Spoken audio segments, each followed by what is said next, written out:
parce que c'est le travail de tous qui fait la force d'un pays comme la France. La France n'est pas un problème, la France est la solution. Françaises, Français, aidez-moi! Le changement, c'est maintenant. Aidez la France! Vive la République! Vive la France!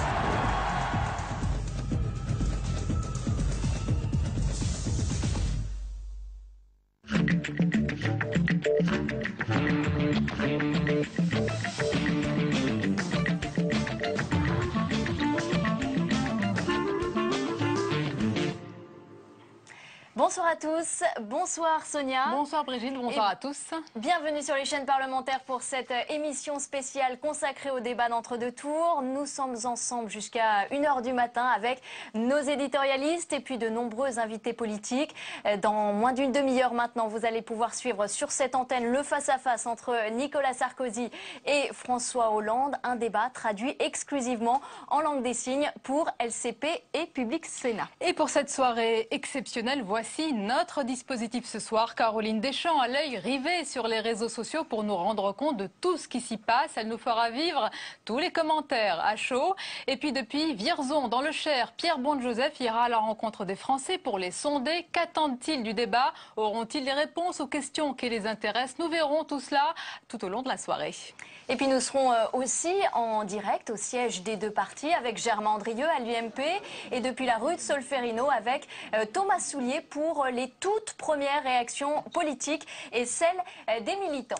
Et pour cette première demi-heure, avant le débat, nous sommes en compagnie de nos éditorialistes. Je vous les présente avec plaisir. Gérard Leclerc est avec nous. Bonsoir Gérard, président de LCP. Avec nous également Denis Jeanbart. Bonsoir Denis, consultant pour la chaîne LCP. Jean-Louis Gombault. Bonsoir Jean-Louis, notre spécialiste économique. Et Gilles Leclerc, président de Public Sénat, est avec nous. Bonsoir Gilles, merci d'être avec nous tous ce soir. Alors tout de suite, Sonia, on va aller faire un petit tour du côté des réseaux sociaux avec Caroline Deschamps qui est dans la rédaction de Public Sénat. Caroline, bonsoir. Est-ce qu'il y a déjà de l'effervescence ? Bonsoir. Eh ben, les internautes sont en mode préchauffage, thermostat 5, 180 degrés.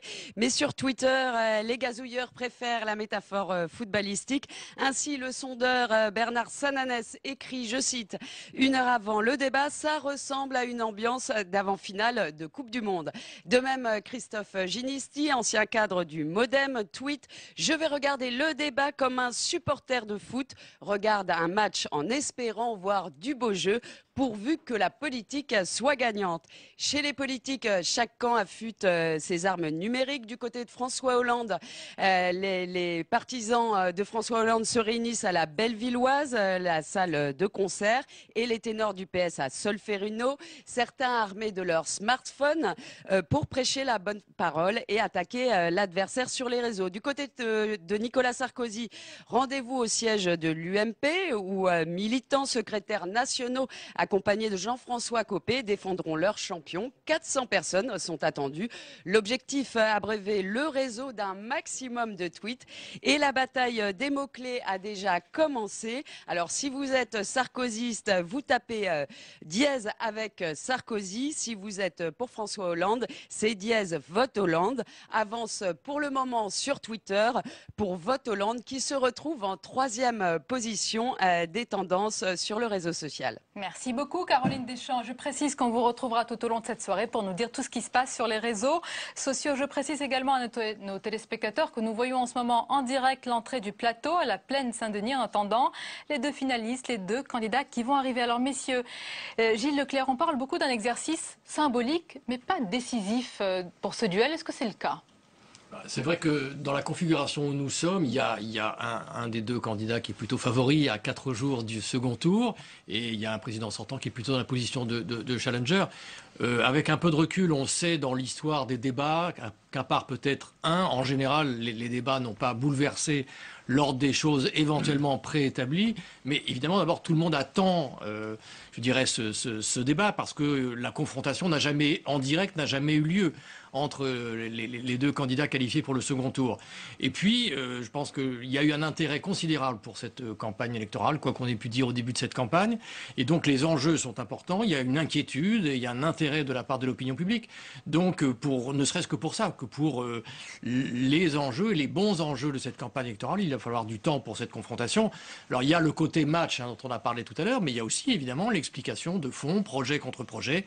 Et puis, évidemment, dans une confrontation comme celle-là, c'est aussi la confrontation de deux tempéraments, de deux personnalités qui ne se ressemblent pas du tout, mais qui ont quand même des points communs.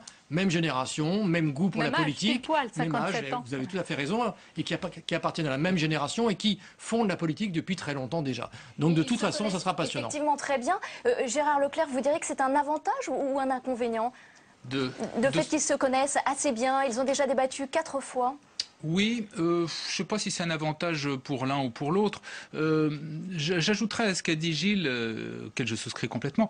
Il y a quand même, faut quand même dire qu'il y a 11% aujourd'hui, semble-t-il, d'après les sondages, 10 à 11% des gens qui sont des indécis. Quand on sait qu'une élection se joue à 3 ou 4%, il y a peut-être quelque chose à jouer. Il y a deuxièmement, quand on regarde les sondages, au moins certains d'entre eux, il y a petite tendance au resserrement. Et en tout cas, il y a des électeurs qui sont encore disponibles, si je puis dire, aussi bien du côté du Front National que du côté de François Bayrou, et également des abstentionnistes, parce qu'il y a eu 20% d'abstentionnistes au premier tour, et on dit qu'il y en aurait 2 ou 3 ou 4% de moins au second. Donc, vous voyez, il y a quand même des marges, des électeurs à aller chercher. En tout cas, ce qui est sûr, c'est que les deux candidats ne sont pas dans la même position. Je pense que Nicolas Sarkozy... Qui a le plus à perdre d'ailleurs ce soir? Ah bah c'est à l'évidence François Hollande, puisqu'il est en tête dans les sondages. Et c'est pour ça que là, Nicolas Sarkozy, quelque part, il doit renverser la table, si je puis dire. C'est à lui d'être à l'offensive et quelque part de mettre en difficulté, de faire perdre pied à François Hollande. Je crois que c'est vraiment ça l'enjeu. François Hollande, lui, son défi, c'est de ne pas faire d'erreur. Voilà. Et d'arriver à tenir le choc. C'est comme ça que ça se présente, me semble-t-il. Jean-Marc, parlons aussi des heures. Maintenant, il reste une demi-heure avant le débat. Ce sont des heures tendues. Voilà ce que disait Alain Duhamel. C'était en 95 quand il était allé saluer Jacques Chirac dans sa loge. Il avait retrouvé Jacques Chirac la tête entre les mains. Il savait qu'il allait gagner la présidentielle, dit Alain Duhamel. Sauf s'il perdait le débat, on sentait une concentration douloureuse. C'est une épreuve qui va avoir lieu dans une demi-heure. C'est une dramaturgie. Ah oui, oui, je pense que c'est une dramaturgie, même si, comme Gilles et Gérard l'ont dit, ça n'a jamais modifié grand-chose. C'est vrai qu'il y a encore des marges, mais je crois qu'il y a un caractère très particulier cette fois-ci. C'est qu'en effet, on a des sondages qui, depuis maintenant 5 mois, nous donnent le nom d'un vainqueur qui est François Hollande. Et donc, on a un spectacle incroyable d'un président sortant, Nicolas Sarkozy, qui joue comme au poker, là, qui fait tapis et qui espère renverser la table. Et donc, tout le monde s'attend, en effet, et ça doit créer une tension aussi bien chez Nicolas Sarkozy, parce qu'il joue son avenir de président de la République, que chez François Hollande, qui lui-même joue son accession à la présidence de la République. Ils savent qu'il va y avoir là un moment d'une intensité exceptionnel, et donc on ne peut pas imaginer qu'il ne soit pas quand même soumis à une forme de tension ou de trac. Ces gens-là ne sont pas à l'abri du trac. Vous savez, on m'a raconté que François Mitterrand, qui s'appuyait toujours sur son pupitre quand il parlait, il s'appuyait sur son pupitre parce qu'il a les jambes qui tremblaient quand il parlait en public. Voilà. Et j'ai posé d'ailleurs moi un jour la question à François Hollande, je lui ai dit, mais est-ce que vous... Il dit, bah oui, il y a toujours, quand on va dans une salle où il y a 10 000 personnes, donc on peut imaginer ce soir devant 20 millions de téléspectateurs qu'il y a quand même un peu de trac. Jean-Luc Gonvaux, quels sont pour vous les enjeux de ce débat? Ils sont multiples. D'abord, je pense que c'est vrai que l'on dit que généralement ce genre de débats n'ont jamais rien changé fondamentalement. Mais ce n'est pas une règle, c'est une expérience. C'est-à-dire que jusqu'à présent, on n'a pas vu de débats qui ont joué fondamentalement. Alors, à l'exception que souligner... Mais donc, en général, c'est ça qui se passe. Mais ça veut... à 50-50. Voilà. Ce qui ne veut pas dire... qui, semble-t-il, fait la différence. Valéry Giscard d'Estaing dit j'ai peut-être gagné 500 000 voix sur vous n'avez pas le monopole du cœur, cette fameuse phrase. 500 000 voix, c'est à peu près ce qui manque à Nicolas Sarkozy au premier tour de l'élection présidentielle. Donc, ça ne veut pas dire que celui-là ne changera pas quelque chose, et on n'est pas à l'abri d'un accident, on est dans un match en quelque sorte, qui est un show aussi quelque part, donc on est en direct, donc on n'est pas à l'abri d'un accident. Ensuite, il y a un deuxième problème qui est quand même, sûr, on est tous omnibulés par dimanche soir, mais il y a la suite.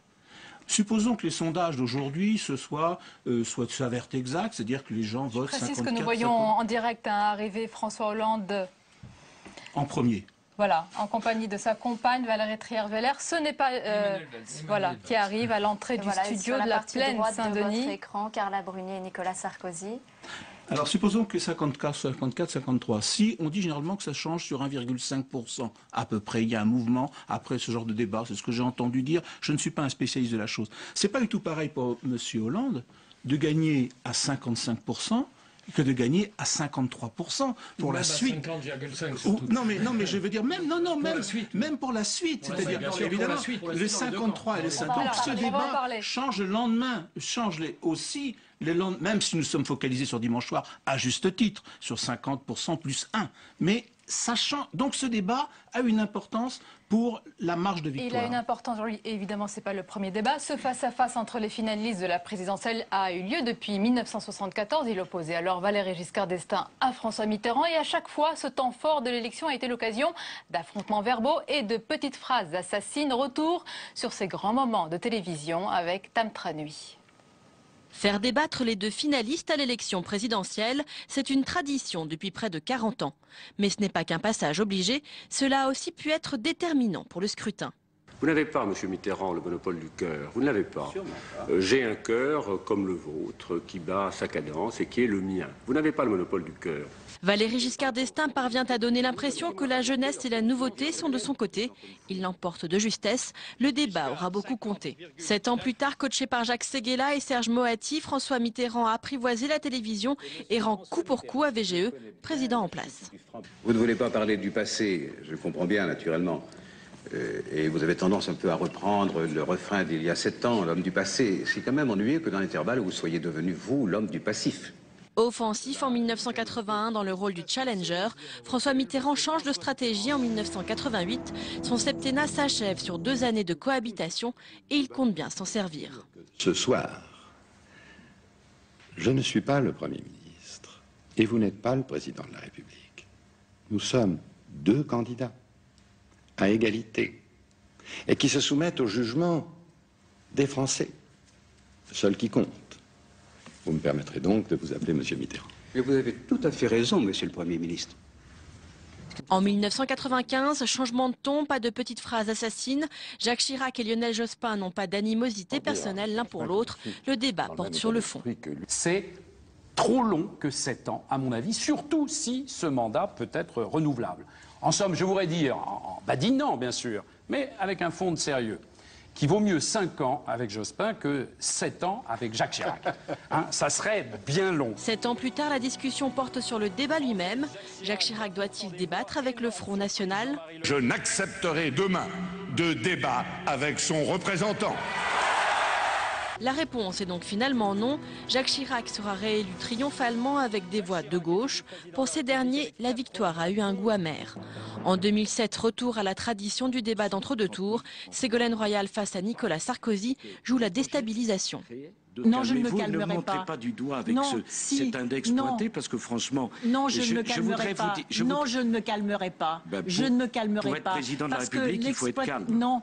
Pas quand il y a des injustices. Il y a des colères qui sont parfaitement saines. Cette année-là, c'est le calme, pas l'agressivité qui a payé.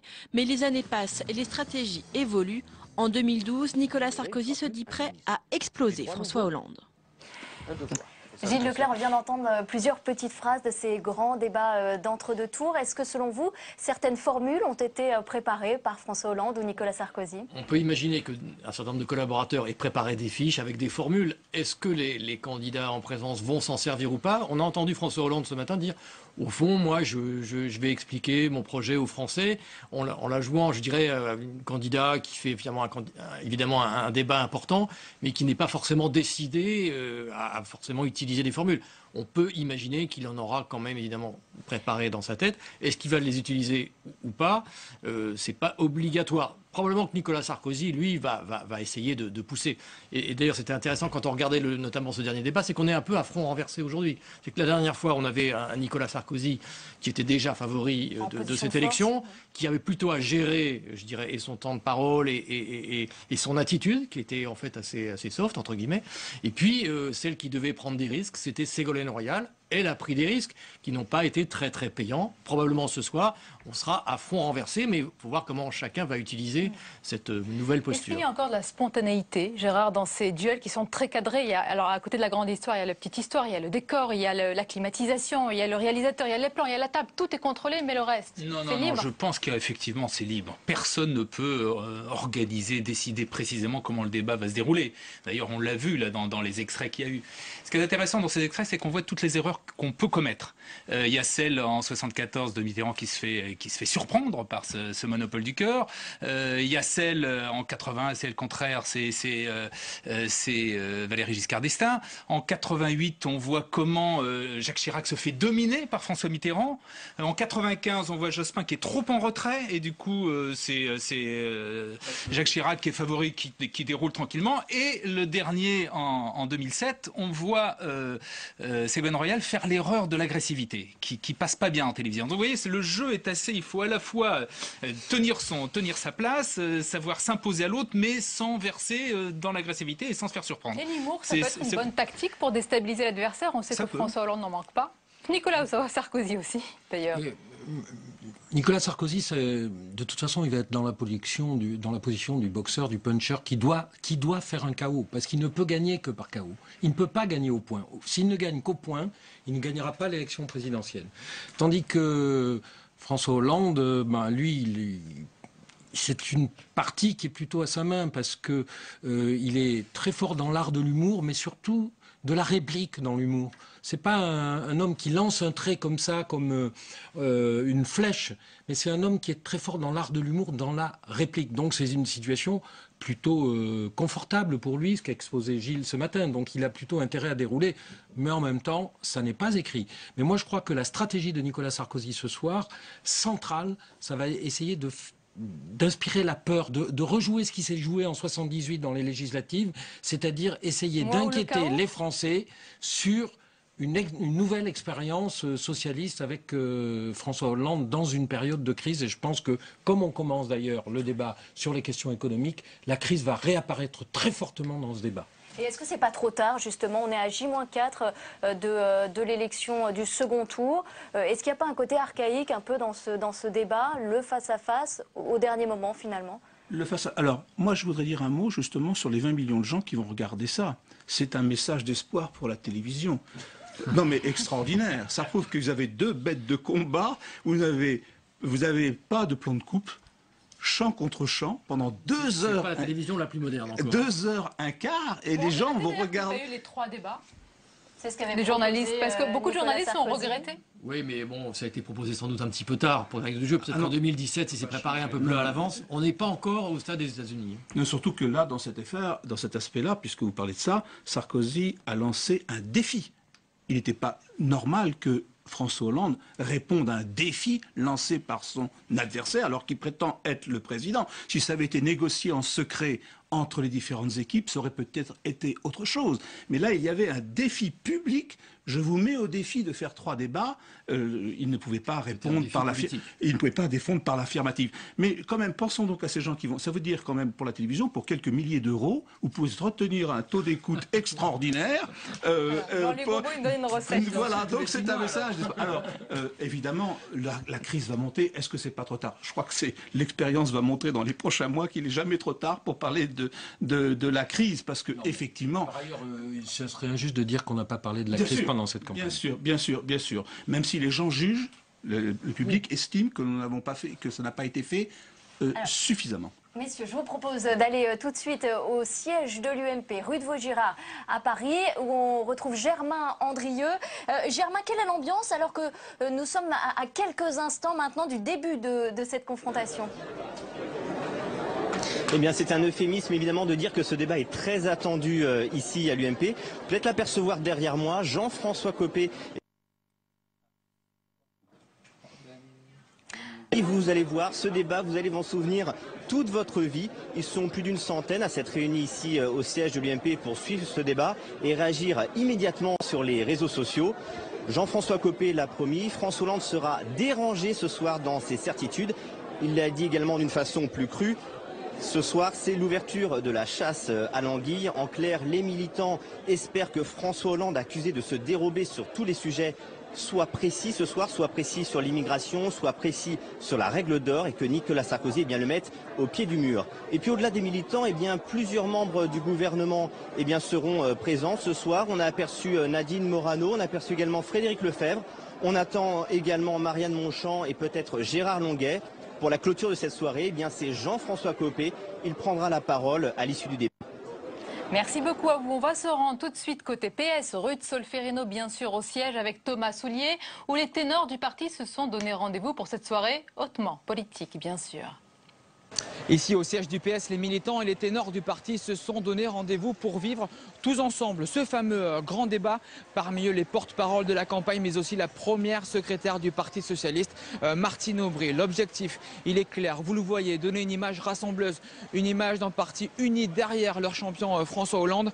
Un candidat qui, selon son entourage, est calme, serein, à quelques minutes du grand débat. Mais il se dit prêt, il le répète, à une confrontation rugueuse face à Nicolas Sarkozy. Toutes les questions me seront posées, j'apporterai toutes les réponses. Pour ce débat, il veut donc se montrer clair, précis, face à l'UMP qu'il accuse d'être flou sur certains sujets, notamment sur l'immigration et la dette. Ce soir, le candidat socialiste veut donc éviter tout faux pas face à Nicolas Sarkozy. François Hollande, je vous le rappelle, qui est crédité aujourd'hui autour de 53% des intentions de vote. Gérard Leclerc, on a beaucoup dit que Nicolas Sarkozy connaissait très bien les médias. Est-ce que les deux candidats sont à égalité dans cet exercice? Chacun a ses atouts et ses handicaps. Côté Nicolas Sarkozy, le premier atout, c'est que c'est un communicant hors du commun, et notamment en télévision. On le connaît, on l'a vu, c'est vrai qu'il est assez convaincant, sa façon qu'il a de poser les questions à l'interlocuteur qui est obligé de lui répondre comme lui veut qu'on réponde. Donc il a incontestablement cet avantage. Il a également l'avantage de connaître parfaitement les dossiers. Il est président de la République, il a travaillé sur tout ça, il a vraiment tout ça en tête, et incontestablement, c'est des avantages. En revanche, les handicaps ou les faiblesses qu'il peut avoir, d'une part, c'est son comportement, justement, il peut verser dans l'agressivité, ce qui ne marche pas toujours en télévision, et puis deuxièmement, il faut qu'il défende un bilan, ce qui n'est pas toujours facile. On sait que François Hollande va l'attaquer sur son bilan. Côté François Hollande, il y a la vivacité, il y a l'humour, il y a le sens de la répartie qui est très fort. En revanche, ces handicaps, bien évidemment, on l'a beaucoup dit, c'est le manque d'expérience, et ça, Nicolas Sarkozy va peut-être jouer un peu le maître. Et puis, c'est aussi peut-être une partie de son programme qui est peut-être encore un peu flou, ou du moins qui n'est pas toujours facilement, sinon défendable, du moins qui provoque la polémique sur le vote des immigrés, sur l'immigration générale, etc. C'est assez clivant. Justement, on connaît, Gilles Leclerc, on connaît les programmes, ils sont hyper connus. Est-ce qu'on va entrer plus dans les détails et avoir vraiment les éléments sur l'immigration et sur d'autres sujets où peut-être il y a encore un peu de flou? On connaît les problématiques, on connaît les interrogations qui sont les conséquences, je dirais, des projets. Par exemple, sur Jean-Louis Gombault pourrait le dire encore mieux, sur, par exemple, les probabilités de croissance pour l'un comme pour l'autre par rapport à la réalité. Il y aura peut-être un décalage, il faudra probablement que l'un et l'autre s'expliquent. Il y a des choses, y compris sur l'économie, qui sont très clivantes. Par exemple, sur les recettes, sur les impôts. Là, je pense que sur la réforme fiscale proposée par François Hollande, la vision fiscale de Nicolas Sarkozy, ce ne sont pas les mêmes. Donc, il y aura des clivages. En même temps, il y aura quelques points communs. Parce que l'objectif, au fond, je dirais, est le même. C'est comment réduire d'un côté la dette, comment redonner un peu plus d'emplois dans ce pays. Bon, après, sur les moyens, il y a de vraies différences.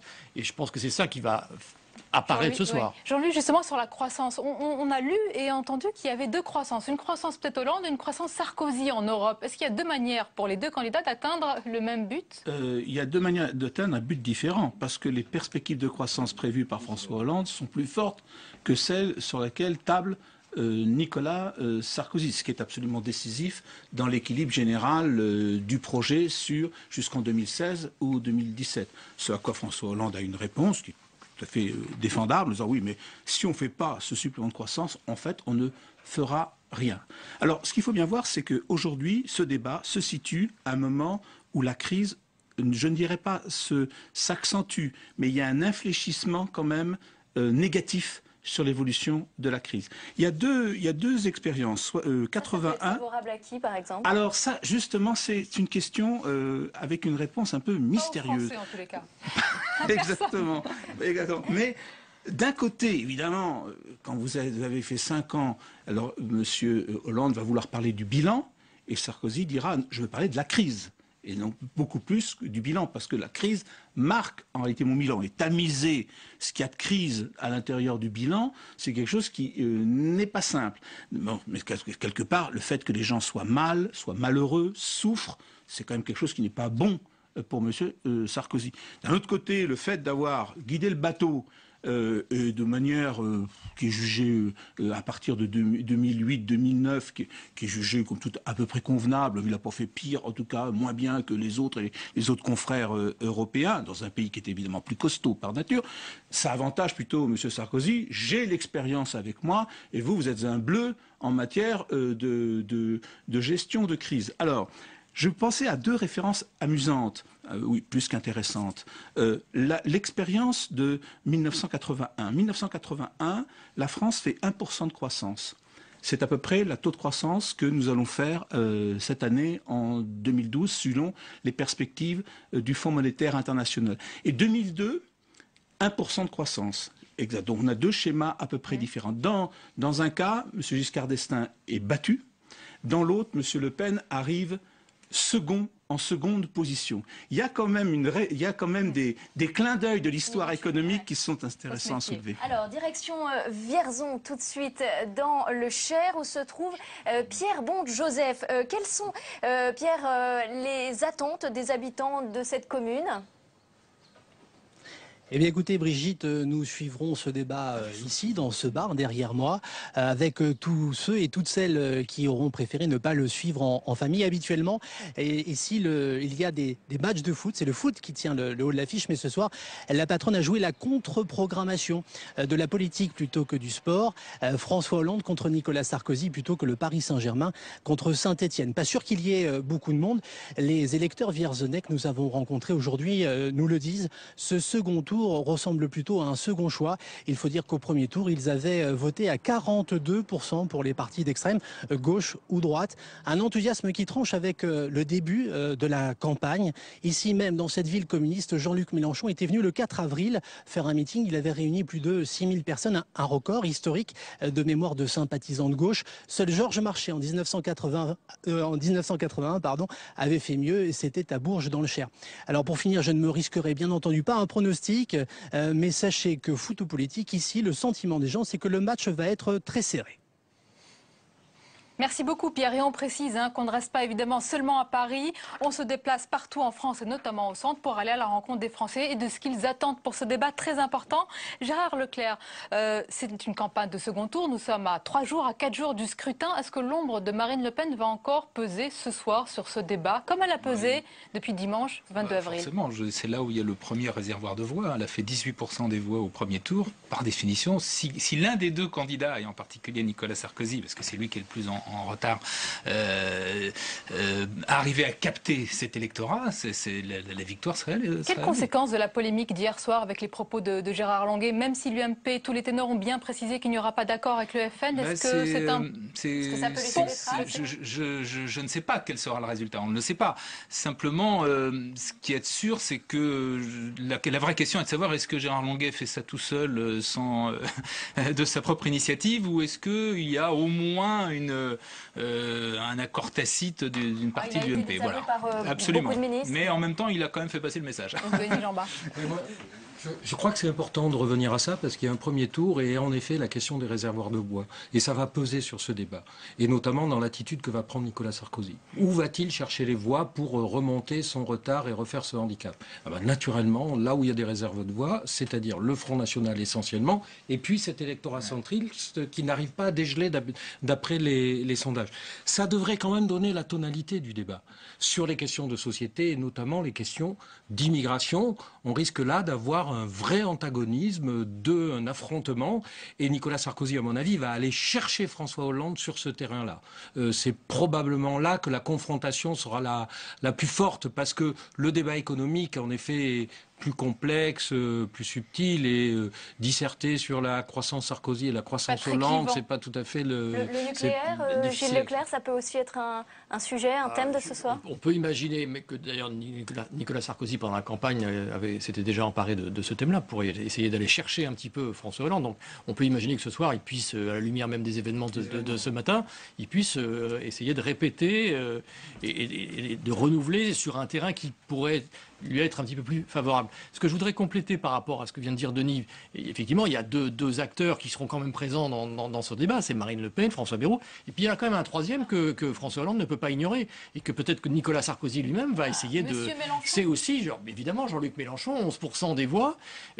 François Hollande, pour gagner, est obligé d'avoir un report massif des électeurs de Jean-Luc Mélenchon. Donc ça veut dire qu'il ne peut pas les décevoir ce soir. Donc ça veut dire que d'un côté, il doit effectivement, je dirais, préserver son capital, ne pas décevoir tout ce pan entier de l'électorat, parce que pour être élu, il doit avoir ce report massif. Et on peut imaginer que là aussi, Nicolas Sarkozy aille un peu chercher dans ses retranchements François Hollande sur Jean-Luc Mélenchon et les prises de position de Jean-Luc Mélenchon dans la campagne du premier tour. Alors messieurs, on va poursuivre notre conversation. Ce débat qui va arriver dans 5 minutes, c'est à 21h précise. Il devrait durer entre 2h37, voire plus, peut-être 3 heures, vu tous les thèmes qui seront abordés. Mais ce débat sera en tous les cas le point d'orgue de cette campagne du second tour, démarré, je vous le rappelle, le dimanche 22 avril au soir. François Hollande reste le favori des sondages. Les finalistes ont cherché, on vient de le dire, tous les deux à convaincre les électeurs du Front National, sans oublier d'appeler bien sûr au rassemblement le plus large possible. Retour sur cet entre-deux-tours tendu où chacun a cherché à prendre le dessus avec Marie Labatte. Le candidat socialiste arrive en tête avec 28,63% des voix, suivi du candidat de l'UMP, 27,18%. Passé la joie des résultats du premier tour, il n'y a déjà plus de temps à perdre. À peine les finalistes dévoilés, Nicolas Sarkozy attaque bille en tête. Il veut imposer 3 débats durant l'entre-deux tours, ce que François Hollande s'empresse de refuser. Pas question de se faire dicter son agenda de campagne par l'adversaire. Avant le premier tour, il me proposait 2 débats. Après le premier tour, voilà qu'il en veut 3. Et après le second tour, combien en voudra-t-il? Je veux mettre d'ailleurs un terme à cette polémique nouvelle. Il n'y aura qu'un seul débat, un grand débat, un vrai débat, un long débat. Et ce jeu de ping-pong politique et médiatique va s'enchaîner toute la semaine. Le lendemain, devant son QG, le candidat UMP annonce qu'il organisera le 1er mai la fête du vrai travail. Non-sens, réplique aussitôt le candidat PS, pour qui c'est le rassemblement de tous les travailleurs. Alors le jour J, ce sont de véritables démonstrations de force qui s'organisent. Chacun montre ses muscles. Quand il parle de moi, candidat sortant, il n'est pas encore candidat entrant, à ma connaissance. Jeudi au Rincy, Nicolas Sarkozy chasse ouvertement sur les terres du FN, en parlant frontières et immigration. Le soir même, sur France 2, François Hollande parle donc lui aussi aux frontistes, pour, dit-il, convaincre les travailleurs. Ce que je dis à ces ouvriers, à ces employés, c'est que si la première priorité c'est l'emploi, eh bien nous devons y consacrer les moyens. Place au duel donc, chacun y va alors de sa petite phrase, de sa façon de s'imposer et même de sa polémique. Ce week-end, c'est le site Mediapart qui révélait le possible financement d'une partie de la campagne présidentielle de Nicolas Sarkozy en 2007 par l'ancien dictateur Mouammar Kadhafi. Le même jour, plusieurs photos révélaient alors la présence de Dominique Strauss-Kahn à une soirée à laquelle participaient aussi plusieurs cadres du PS. Boules puantes et petites annonces, la course à la surenchère politique est donc à l'œuvre. Le débat de ce soir devrait alors finir de cristalliser la bataille. Jean-Louis Gombaud, on a entendu cette campagne d'entre-deux tours très très tendue. Est-ce qu'on peut s'attendre à cette même tension sur le plateau, à un duel plus qu'un débat? Moi, je pense que le point d'interrogation, c'est sur M. Sarkozy, sur sa stratégie. Parce que, si j'ai bien compris, il a quand même droitisé, comme on dit, sa campagne entre les deux tours. Vous avez bien compris, je crois. Bon, alors, mais si j'ai bien compris aussi, généralement, quand on est président pour le second tour, on cherche à rassembler. C'est plutôt ça, la tactique. Donc, la question est de savoir si, au cours de ce débat, il va continuer sur un aspect plus à droite ou s'il va plutôt chercher à... Moi, je ne pense pas qu'il y aura de surprise, sauf au niveau de l'attitude, de la répartie, du dialogue, ce qui est très important, chez François Hollande. Il va continuer son truc, si je puis dire, qu'il a depuis le début. Il a mis en place sa stratégie, très, très lente, cool, comme on dit. Il n'en déviera pas. Hier, il n'était pas à Paris, il était à Nevers, alors que tout le monde était à Paris. Il continue sa stratégie. Et je ne pense pas qu'il y aura... Oui, il continuera. Oui, puis il continuera la stratégie qu'il a eue depuis le début. Il ne va pas gauchir son discours pour faire plaisir à Mélenchon, même s'il aura en tête, évidemment, le report de voix de Mélenchon. Donc, pour moi, le débat qui va s'ouvrir tout à l'heure, l'interrogation, c'est Sarkozy, plus que François Hollande. Jean-Louis, il est dans quelques secondes. Il est 21h dans exactement 10 secondes. L'heure du face-à-face tant attendu. Le duel frontal entre Nicolas Sarkozy et François Hollande est à suivre, bien sûr, sur les chaînes parlementaires. On vous rappelle que cela est traduit en langue des signes. C'est important. Sur les chaînes citoyennes, il est accessible à tous et à toutes.